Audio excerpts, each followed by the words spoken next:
channel Ngulik Horor.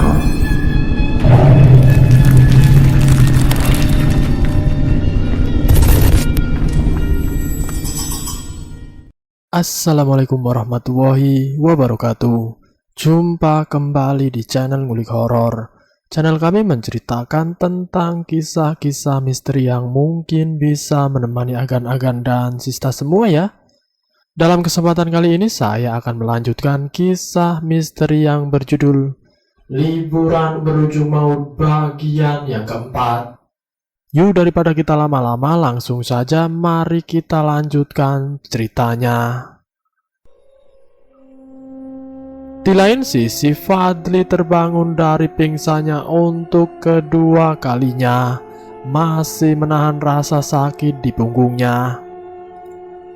Sudah berjam-jam kurasakan, namun belum juga ada seseorang datang untuk menolongku. Yang kudengar hanya suara hewan hutan yang tidak henti-hentinya bersuara. Sampai akhirnya aku mendengar suara langkah kaki seseorang mendekat ke pintu. Dan benar saja, setelah membuka pintu, orang itu masuk dengan menggendong seorang wanita yang sangat aku kenal. Dia adalah Dina. Dina terlihat tidak sadarkan diri, dengan luka di bagian kepalanya. Terlihat kepala Dina masih meneteskan darah. Sementara orang yang menggendong Dina itu aku tidak mengenalinya. Memang sulit dikenali karena dia memakai topeng seperti kacamata berwarna hitam di kedua matanya. Tidak hanya itu, dia memakai masker untuk menutupi mulut dan hidungnya, serta topi berbentuk bundar yang bertengger di kepalanya. Aku sempat mencoba berteriak dan sesekali meronta, namun semua itu percuma. Tidak sepatah kata pun bisa keluar dari mulutku. Selain itu, punggungku terasa sangat sakit karena meronta tadi. Sudah sadar kau rupanya, tapi giliranmu nanti setelah gadis ini dan temanmu, ucap orang itu, yang sudah pasti dia adalah pembunuh Rini kekasihku. Dengan masih berusaha berteriak, aku melupakan amarahku itu. Mataku memandang orang itu tidak berkedip, memancarkan amarah dan dendam membara. Kamu mau bilang sesuatu ya? Baiklah, aku akan melepaskan ikatan di mulutmu itu. Kuanggap ini adalah terakhir dalam hidupmu untuk berbicara, ucap orang itu lagi. Dengan tangannya dia membuka ikatan di mulutku dengan kasar. Selanjutnya dia membuang ikatan tersebut ke meja di depanku, tempat di mana Dina dia tidurkan. Bangsat, siapa kamu sebenarnya? Mengapa kamu membunuh Rini kekasihku? Ucapku saat ikatan di mulutku terbuka. Hahaha, jadi dia kekasihmu. Sungguh malang nasibnya. Kekasihmu itu berusaha menggigit telingaku sampai copot. Jadi aku penggal saja kepalanya. Tapi tenang, bukan dia saja yang akan mati, tapi kalian semua. Hahaha. Dasar setan, biadab kau orang tua. Apa maumu sebenarnya? Ucapku semakin emosi. Mauku? Mauku ya membunuh kalian. Haha, sudah waktunya aku bekerja. Kau bisa melihatnya sendiri dengan mata kepalamu. Apa tujuanku membunuh teman-temanmu ini? Ucap orang itu sambil tangannya menunjuk ke arah Dina dan belakangku. Aku kaget setelah berusaha keras untuk menolehkan wajahku ke belakang. Aku melihat Eko ada di belakangku dengan kondisi sama sepertiku. Mungkin saja orang itu membawa Eko saat aku pingsan untuk kedua kalinya. Aku semakin berontak melihat itu. Rasa sakit di punggungku telah tertutup oleh rasa amarah dan emosiku terhadap pembunuh itu. Saat ini aku hanya ingin segera terlepas dan menghabisi pembunuh Rini itu. Percuma saja, nikmati saja tontonan ini dan juga takdir kalian semua. Sekarang kamu diam dulu, biarkan aku mulai bekerja, ucap orang itu yang mengambil kembali kain hitam untuk kembali mengikat mulutku. Bah! Aku meludahi wajah orang itu dengan masih berontak melepaskan ikatan di kedua tanganku. Kurang ajar, berani sekali kau, rasakan ini. Buk! Dipukulnya perutku, tepat di bulu hati, membuatku menundukkan kepalaku dan seketika nafasku seolah berhenti karena menahan sakit. Dengan cepat orang itu berhasil mengikat mulutku kembali. Aku sungguh tidak bisa melakukan apa-apa saat ini. Aku hanya bisa pasrah saat orang itu mengikat kedua tangan dan kedua kaki Dina yang dia ikatkan ke kaki-kaki meja. Dirobeknya pakaian Dina dengan sebuah pisau kecil, seperti belati dari bawah sampai ujung leher Dina. Aku lihat orang itu sempat terdiam beberapa detik memandangi tubuh Dina. Bagus juga tubuh anak ini, ucapnya lirih sambil kedua tangannya berusaha membuka bra warna putih yang menutupi dada Dina. Tidak perlu waktu lama orang itu berhasil membukanya dan membuang bra itu ke lantai begitu saja. Dengan kedua tangannya yang kasar dia meremas-remas dada Dina sebelum lidah dan mulutnya bergelirnya di dada Dina. Aku hanya bisa menangis dan sekali berontak. Aku tidak bisa membayangkan seandainya Eko sadar dan melihat Dina kekasihnya diperlakukan seperti itu. Namun tidak lebih dari semenit kulihat tangan dan kaki Dina mulai bergerak. Kedua matanya mulai terbuka. Ah, siapa kamu? Apa yang kamu lakukan padaku? Teriak Dina ketakutan setelah sadar dan mulai berontak saat tahu bahwa kedua kaki dan tangannya diikat. Kenapa harus sadar secepat ini, gadis cantik? Ucap orang itu sambil tangan kirinya masih mengelus dada Dina. Lepaskan, orang tua brengsek, teriak Dina lagi. Namun orang itu tidak memperdulikannya.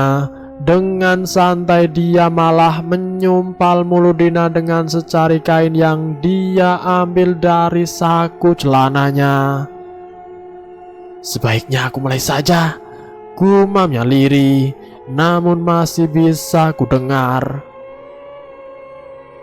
Siap gadis cantik, setelahmu giliran mereka nanti, ucap orang itu pada Dina. Mendengar ucapan itu Dina sadar kalau dia tidak sendiri di tempat ini. Dia memandangku dan juga Eko dengan air matanya yang keluar membanjiri meja. Suara tangisannya tertahan oleh sumpalan kain yang dijejalkan paksa oleh orang itu tadi. Terlebih saat melihat Eko yang tidak sadarkan diri, tangisannya semakin menjadi, terdengar sesenggukannya lebih kencang dari sebelumnya. Tahan ya anak manis, salah siapa kamu sadar? Haha, ucap orang itu lagi. Terlintas di benakku untuk mengarahkan kakiku menendang ke belakang, di mana Eko tepat digantung di belakangku. Namun niatku itu aku batalkan. Aku tidak mau Eko melihat kekasihnya Dina yang hidupnya akan berakhir seperti ini. Aku hanya bisa menangis saat pisau yang digenggam orang itu mulai mengarah ke perut Dina. Pelan tapi pasti, orang itu merobek perut Dina. Terdengar jerit memilukan yang tertahan dari mulut Dina saat pisau itu merobek perutnya semakin lebar. Dengan tidak mempunyai rasa kemanusiaan sama sekali, orang itu memasukkan kedua tangannya ke dalam perut Dina yang sudah dirobeknya dengan pisau tadi. Masih kudengar Dina menjerit tertahan karena menahan sakit. Orang itu mengeluarkan hampir semua isi perut Dina. Usus dan jeroannya terburai keluar, membuatku tidak kuat melihatnya dan memejamkan mataku. Namun didorong oleh rasa penasaran, aku beranikan diri untuk membuka mataku kembali. Seperti kerasukan setan, orang itu menarik paksa hati Dina. Sempat aku lihat Dina menghembuskan nafas terakhirnya dengan mata masih terbuka saat orang itu selesai mencabut paksa hati Dina. Untuk apa hati itu? Apa mungkin dia adalah penjual organ manusia? Tapi kenapa tidak semua organ penting dia ambil? Terbukti setelah dia mencabut hatinya tadi dan menaruhnya di sebuah wadah seperti piring yang kulihat terbuat dari tanah liat. Dia memasukkan mayat Dina ke dalam sebuah plastik hitam besar. Diseretnya keluar plastik hitam yang berisikan mayat Dina tadi, seperti mau dibuang begitu saja tanpa belas kasihan. Aku masih tidak percaya dengan apa yang aku lihat tadi. Wajahku tertunduk, tatapanku kosong dengan mata berair karena menangis tadi. Aku tidak bisa apa-apa saat temanku dibunuh secara keji di hadapanku. Dan sekarang tidak tahu mayatnya entah dibuang kemana. Tidak lama pintu terbuka, orang itu muncul dengan senyum puas padaku. Setelah menutup pintu, dia mulai berjalan ke arah belakangku, di mana Eko masih tergantung tidak sadarkan diri. Dengan susah payah orang itu melepas dua besi berbentuk seperti kail itu dari punggungnya. Setelah berhasil, orang itu menyeret tubuh Eko ke meja yang masih penuh dengan darah Dina tadi. Rupanya temanmu ini tidak sekuat kamu.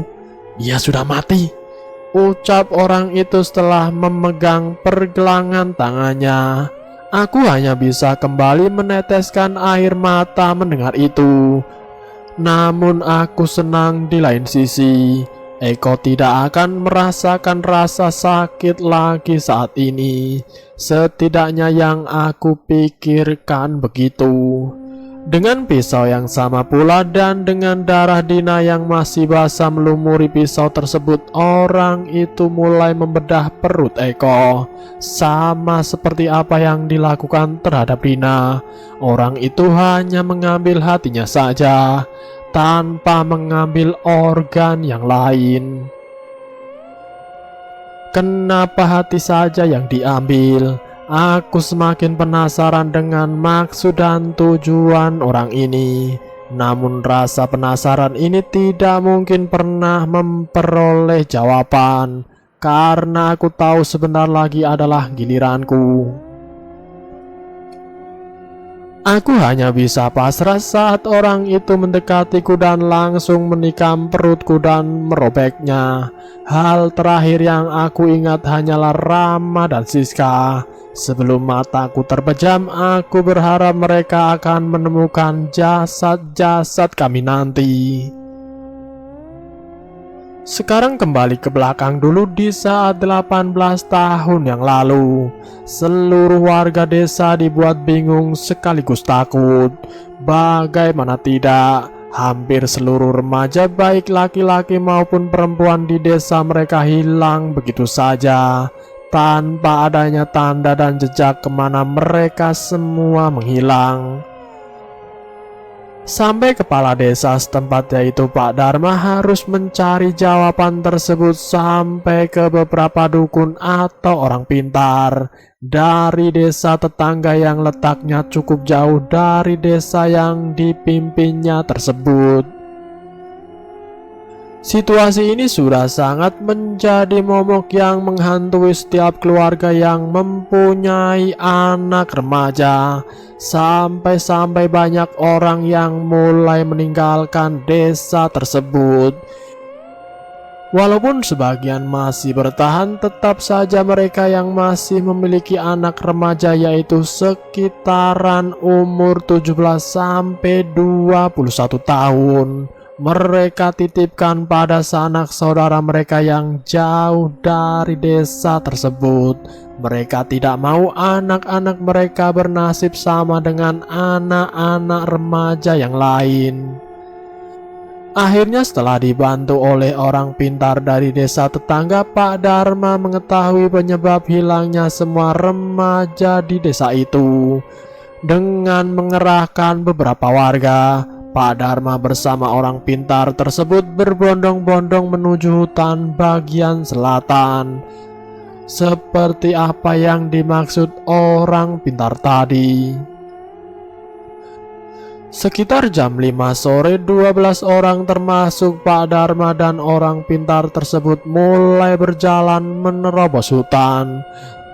Sesampainya di tempat yang dimaksud si orang pintar, warga melihat sebuah rumah gubuk. Tidak jauh dari gubuk itulah mereka melihat berpuluh-puluh jasad tergeletak.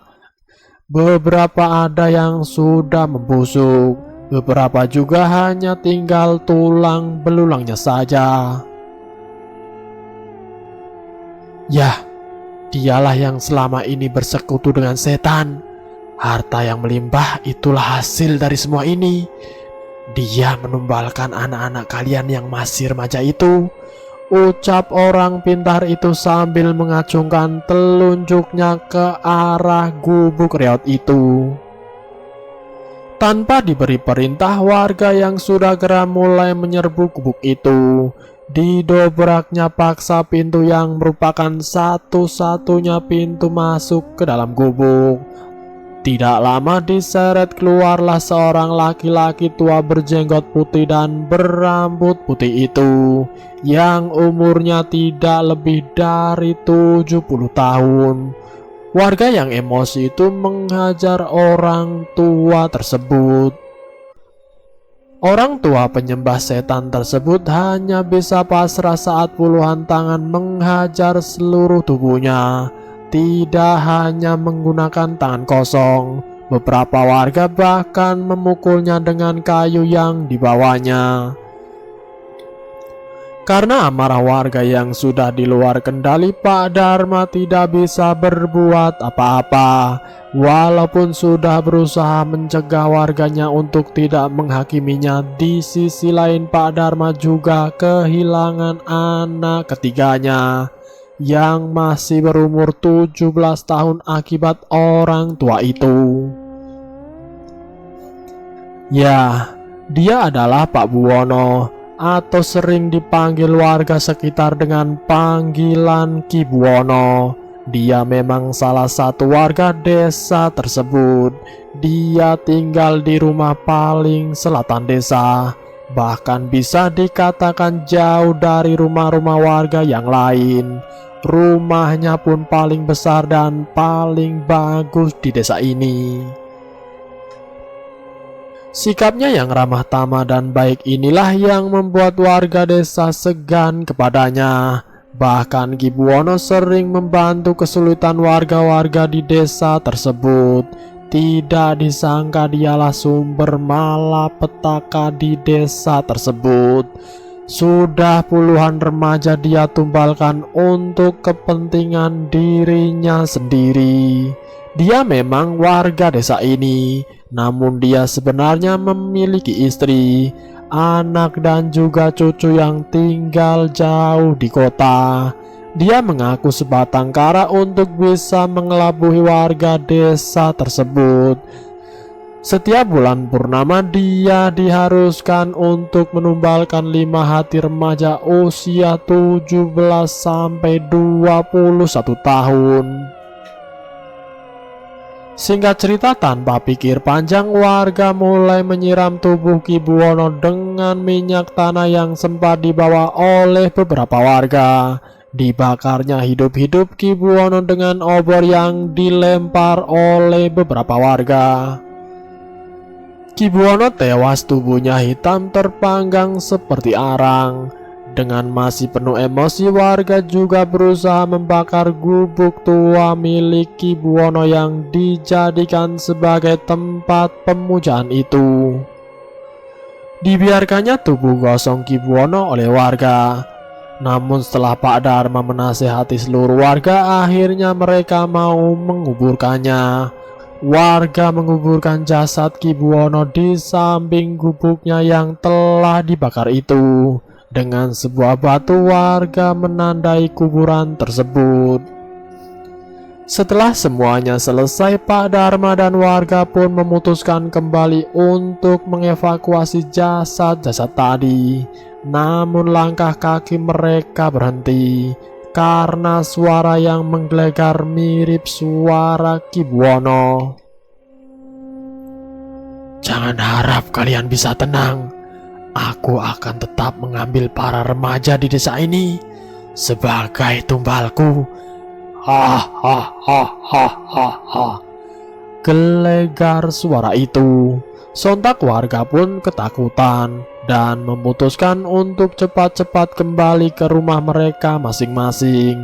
Hingga rencana evakuasi jasad-jasad para remaja itu mereka batalkan.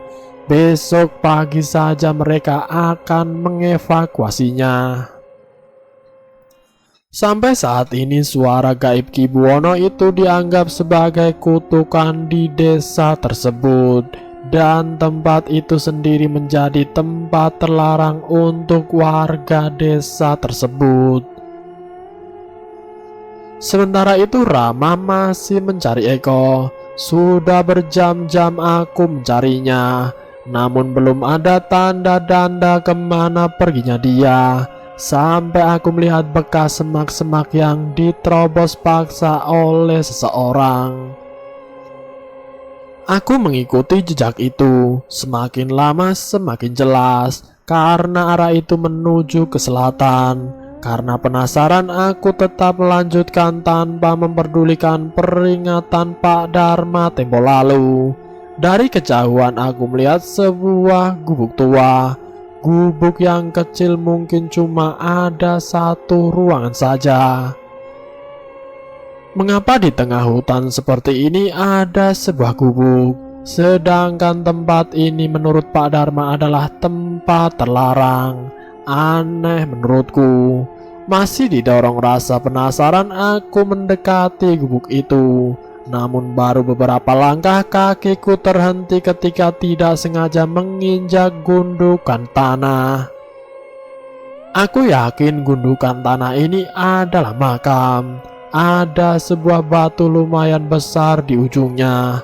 Makam siapa ini? Gumamku dalam hati, entahlah aku lebih penasaran dengan gubuk itu. Saat ini aku sudah berada tepat di depan pintu. Pintu yang terbuat dari anyaman bambu. Kuulurkan tanganku untuk membuka pintu tersebut. Namun niatku batal. Karena mencium bau amis seperti darah. Bau amis itu sangat menusuk hidungku dan sepertinya berasal dari jauh dari tempatku berdiri saat ini. Aku mencoba mencari sumber bau itu, hingga aku yakin bau amis itu berasal dari 3 plastik hitam besar tidak jauh dari gubuk. Terbukti ada banyak darah yang keluar dari salah satu plastik yang sobek. Karena penasaran, aku berusaha membuka satu dari 3 plastik tadi. Betapa terkejutnya aku setelah melihat isi dalam plastik. Fadli? Aku melihat jasad Fadli di dalam plastik tersebut. Dengan masih tidak percaya, aku berusaha membuka semua plastik tadi. Tubuhku seketika lemas, nafasku tertahan, kakiku gemetar, dan tidak terasa air mataku mengalir. Jasad Fadli, Eko, dan Dina ada di dalam plastik dengan kondisi mengenaskan. Perut ketiganya sama-sama mengeluarkan semua isi yang ada di dalamnya, sama dengan kondisi jasad Rini. Namun kepala mereka bertiga masih terpasang di lehernya masing-masing.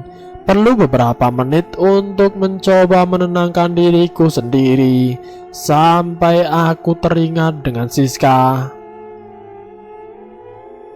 Siska, bagaimana dengan dia? Dan kenapa Dina bisa ada di sini? Bukannya tadi pagi aku suruh mereka berdua tetap menungguku di rumah, ucapku gelisah. Tanpa pikir panjang, aku berlari menuju gubuk kembali. Ku tendang pintu gubuk keras-keras dengan kaki kananku. Siapa yang melakukan semua ini? Keluar kau bangsat! Hadapi aku! Teriakku ketika pintu terbuka. Namun di dalam tidak ada siapa-siapa.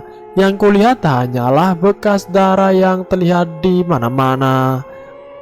Baru selangkah aku mencoba untuk masuk, aku merasakan benturan yang sangat keras di bagian belakang kepalaku. Aku ambruk dan tidak ingat apa-apa lagi. Kembali ke Siska lagi.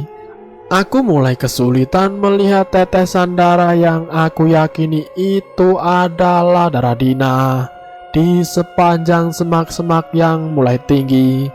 Namun dengan adanya bekas semak-semak diinjak, aku masih bisa mengikutinya. Jejak itu menuntunku semakin jauh ke arah selatan. Aku sempat ingin menjerit ketika hampir saja kakiku menginjak sebuah makam. Makam tua tidak terurus. Terbukti makam tersebut gundukan tanahnya hampir semua tertutup rumput. Akhirnya aku berjalan memutari makam tersebut sehingga aku tidak menginjaknya. Tidak jauh dari makam tersebut, aku melihat sebuah gubuk beranyaman bambu. Mungkinkah Dina dibawa ke sana oleh orang yang menculiknya tadi? Dengan langkah yang pelan dan hati-hati, sebisa mungkin tidak menimbulkan suara sedikit pun, aku berjalan mendekati gubuk. Aku seperti mendengar suara orang di dalam. Tidak ada celah sedikit pun untuk aku sekedar bisa mengintip ke dalam. Hanya lubang kecil yang berada di atas pintu masuklah satu-satunya lubang yang ada. Namun itu terlalu tinggi untukku. Tanpa putus asa, aku masih berusaha mencari celah untuk melihat siapa sebenarnya yang ada di dalam gubuk itu. Dengan cara mengitarinya, aku melangkahkan kakiku dengan hati-hati, sepelan mungkin agar tidak terdengar. Namun tetap saja tidak kutemukan lubang celah sedikit pun. Aku mencium bau amis, sangat amis yang menusuk hidungku. Namun sekarang aku lebih penasaran dengan langkah kaki dan suara-suara di dalam gubuk ini ketimbang bau amis yang saat ini tercium oleh hidungku. Namun sialnya, aku tidak menyadari kalau ternyata kakiku menginjak seekor ular. Ular yang memang tidak terlalu besar dan berwarna hijau kekuningan. Au! Tak sadar aku sedikit berteriak saat kaki kananku digigit. Dengan mulut yang aku tutup dengan kedua tanganku sendiri, aku berusaha menjauh dari ular tersebut. Untung saja ular itu langsung melepaskan gigitannya saat aku refleks mengibaskan kakiku tadi. Sementara ular hijau itu mulai menjauh masuk ke semak-semak tinggi. Tak lama suara derit pintu itu terdengar olehku. Pasti orang yang ada di dalam gubuk itu mendengar teriakanku tadi. Gumamku dalam hati, berusaha sepelan mungkin melangkahkan kakiku yang terasa mulai nyeri akibat gigitan ular tadi. Aku melangkah pelan ke sebuah pohon besar yang termasuk pohon paling dekat menurutku. Tepat saat aku bersembunyi di balik pohon, aku melihat seseorang yang keluar dari dalam gubuk. Orang yang asing bagiku. Sepertinya aku belum pernah sekalipun melihatnya. Gumamku dalam hati. Dia memakai topi berbentuk bundar warna hitam, memakai masker dan kedua matanya tertutup, entah itu topeng atau apa aku tidak tahu. Dia mengenakan celana jeans garmen panjang navy dan jaket kulit warna hitam yang ia kenakan. Melihat postur tubuhnya yang sedang namun tinggi itu, aku berusaha mengenali pria itu. Namun aku tidak bisa mengenalinya karena hampir seluruh wajahnya tertutup, sehingga aku sulit mengenalinya. Hanya rambut pendeknya saja yang kulihat saat dia membelakangiku berjalan mengitari gubuk. Sepertinya dia sudah tahu, gumamku dalam hati. Sementara itu kakiku rasanya semakin sakit, nyeri sekali rasanya. Aku melihat kakiku mulai berwarna hitam kemerahan di sekitar luka gigitan ular tadi. Sial, rupanya bisa ular tadi beracun. Runtuhku dalam hati. Dengan masih mengawasi orang misterius itu, aku berusaha untuk duduk. Dengan hati-hati dan sepelan mungkin tanpa menimbulkan suara, aku berusaha merobek bagian lengan kiri bajuku. Setelah aku melepasnya, aku berhasil setelah dengan susah payah merobeknya. Ku ikatkan robekan kain itu di kakiku yang tadi digigit ular. Dengan sekencang mungkin aku mengikatkannya tepat di atas mata kakiku, berharap racunnya tidak menyebar semakin luas. Setelah selesai, aku memakai pakaianku kembali dengan masih mengawasi orang misterius itu yang matanya masih mencari-mencari keberadaanku. Aku mulai ketakutan saat orang itu akan berjalan menuju arahku. Tempat persembunyianku di balik pohon ini. Dia semakin dekat, sementara aku sekarang tidak bisa apa-apa.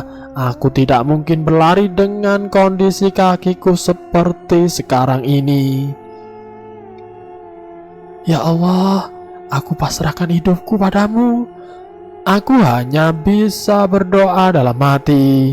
Kurasakan orang misterius itu sudah sangat dekat dengan tempat persembunyianku. Dengan berusaha setenang mungkin tanpa membuat suara, walaupun sebenarnya jantungku berdetak kencang dan nafas yang memburu ketakutan, aku hanya bisa duduk memeluk kedua lututku dengan kepala yang kutundukkan. Brak! Suara keras itu tidak lain berasal dari dalam gubuk. Tidak lama disusul suara orang berlari menjauh. Aku beranikan diri untuk melihat apa yang terjadi sebenarnya. Kulihat orang misterius itu setengah berlari menuju ke gubuknya kembali. Setelah suara entah apa yang terjadi. Aku bersyukur orang misterius itu tidak menangkapku tadi. Suara benda yang jatuh di dalam gubuk tadi itu telah menyelamatkan nyawaku. Tapi suara apa itu? Jika itu tadi hanya suara biasa, orang misterius itu tidak akan berlari. Apa mungkin di dalam ada orang? Astaga, iya, aku baru ingat. Dia orang misterius yang pernah aku lihat 2 hari lalu di hutan. Jangan-jangan Dina, pikirku cemas dalam hati. Aku berusaha bangkit dari dudukku. Dengan susah payah aku berjalan ke arah rumah gubuk itu. Aku tidak peduli, aku tetap akan menolong Dina. Aku tidak mau Dina berakhir seperti ini. Kalaupun aku tertangkap nanti, aku sudah pasrah jika aku harus menghadapi kematian di tangan orang misterius itu. Kulihat bisa ular tadi semakin merembet naik. Kain yang aku ikatkan tadi tidak mampu menahan bisanya untuk berhenti. Dengan gontai aku melangkahkan kakiku mendekati gubuk. Dengan langkah gontai aku menuju rumah gubuk itu. Aku memaksakan kakiku untuk melangkah. Walaupun sakit luar biasa yang aku rasakan saat ini, badanku mulai terasa panas dingin. Racun ular sudah menyebar sampai ke pahaku. Aku tidak menyangka bisa ular tadi akan sangat berbahaya dan sangat mematikan. Namun aku tidak punya pilihan lain. Toh kalau aku tetap diam di sini atau aku harus kembali meminta pertolongan, bisa-bisa aku tidak akan bisa bertahan dan mungkin akan mati di tengah jalan. Semua warga di desa ini juga tidak mau membantuku. Langkahku semakin dekat, aku lihat pintu gubuk terbuka sedikit karena orang misterius tadi mungkin lupa menutup pintu dengan rapat. Aku perlahan mendekatinya. Sesampainya di depan pintu, dengan hati-hati aku mengintip lewat celah pintu yang sedikit terbuka. Rama? Aku melihat wajah Rama dari balik punggung orang misterius itu. Dia dalam posisi berdiri. Kedua tangan dan kakinya diikat dengan rantai besi pada sebuah papan yang sengaja dibuat seperti itu, serta mulutnya diikat dengan kain. Suara teriakannya tertahan oleh kain penutup mulutnya itu.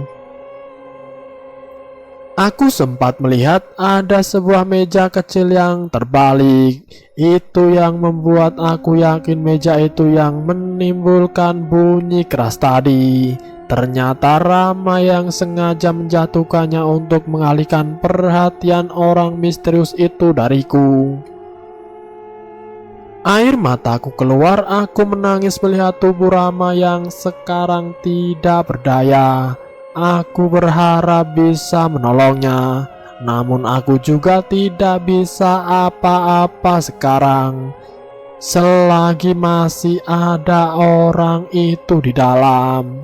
Tidak lama aku melihat orang misterius itu kembali berjalan menuju pintu. Sepertinya orang itu akan keluar. Dengan terburu-buru aku bersembunyi di sebelah rumah gubuk itu.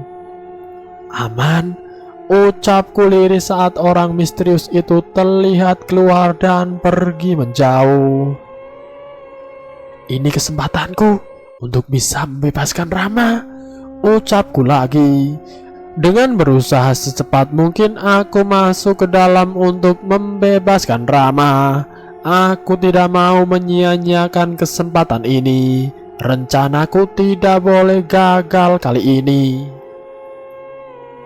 Aku pun mulai masuk, berjalan dengan terpincang-pincang ke dalam gubuk. Rama kaget sekaligus senang melihatku datang. Namun air matanya siap keluar setelah melihat luka di kakiku yang sekarang semakin hitam dan membengkak. Aku lantas memeluknya. Sayang, kakimu kenapa? Tanya Rama setelah berhasil kubuka kain penutup di mulutnya. Gak apa-apa kok, cuma digigit ular, jawabku sambil berusaha membuka rantai yang mengikat kedua tangan dan kaki Rama. Racunnya sudah menyebar sayang, harus segera diobati, ucap Rama. Digembok. Ucapku tak menghiraukan ucapan Rama dan berusaha mencari-cari kunci untuk membukanya. Namun tidak kutemukan dimanapun. Sayang, sudah, tidak usah dicari. Kamu sekarang cepat pergi saja dari sini. Jangan hiraukan aku, selamatkan saja dirimu, ucap Rama. Tidak mungkin Ram. Aku tidak mungkin meninggalkan kamu, balasku. Sayang, tolong dengerin aku. Aku mau kamu hidup. Teman-teman kita semuanya sudah tewas oleh orang gila itu, jelas Rama. Dina, dia juga. Iya, aku temukan mayat-mayat mereka di luar, tidak jauh dari sini. Aku mohon dengerin aku, sis. Kamu tinggalkan tempat ini sekarang, ucap Rama menjelaskan. Kita akan keluar dari tempat ini berdua. Aku tidak bisa meninggalkan kamu, Ram, ucapku memeluknya kembali. Tangis kami berdua pecah. Aku tidak mau kehilangan Rama, seseorang yang sangat aku sayangi, sekaligus tunanganku itu. Aku kembali berusaha mencari kunci. Di semua sudut aku sudah mencari, namun tidak kutemukan kunci tersebut. Namun di tengah aku sibuk mencari kunci, baik aku dan Rama tidak menyadari orang misterius itu sudah ada di depan pintu. Kamu cari ini kan? Ucap orang misterius itu sambil mengayunkan kunci yang dipegang olehnya.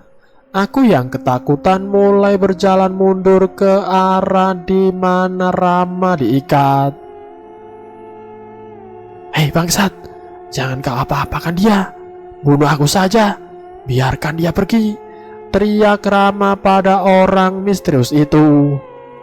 Haha, aku memang cuma butuh satu orang lagi. Tapi buat cadangan juga boleh. Haha. Setan, apa tujuanmu sebenarnya? Dan siapa kamu? Bentak Rama. Nanti kamu akan tahu sendiri. Sekarang jangan dulu, balas orang misterius itu sambil mendekatiku. Dan bersambung. Itulah kisah misteri yang berjudul Liburan Berujung Maut bagian yang keempat. Nanti jika ada kesempatan saya akan lanjutkan ke bagian yang terakhir. Tentunya di bagian siapa sebenarnya orang misterius itu, yang pasti akan lebih menegangkan lagi.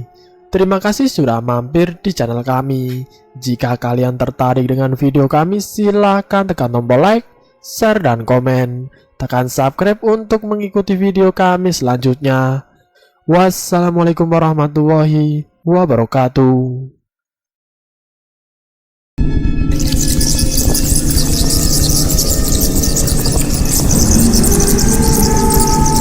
Selamat datang di channel Ngulik Horor.